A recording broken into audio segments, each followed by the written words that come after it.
मैले चाहिँ यसपालि मलेसियन सी भ्याराइटिज हाइब्रिड यो ड्रागन फ्रुट 2000 पिस बोट रोपेको छु। अनि यति धेरै मुनाहरू आइसक्यो कि यो जम्मा 1-1.5 महिनामै। यो त सबै अब राखेर त हुँदैन यसलाई। त्यस कारणले गर्दा यसको चाहिँ अब हामीले काटछाड गर्ने काम सुरु भएको छ। अब यो यस्तो चाहिँ अब फ्यालिदिनु पऱ्यो यसलाई, किनभने यो त हामीले एउटा मात्रै माथि लगेर जहाँबाट यसलाई निहाल्ने हो त्यहाँबाट चाहिँ हामीले यसलाई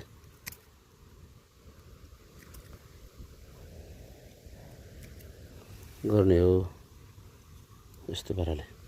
यसमा चाहिँ हेर्नु फङ्गल आएको छ। यो चाहिँ यसरी काटेर उडाइदिनु पऱ्यो। यसरी अपरेसन भयो यो चाहिँ नि। हेर्नु त यो कुहिने रोग सबैभन्दा यसको लागि चाहिँ खतरा।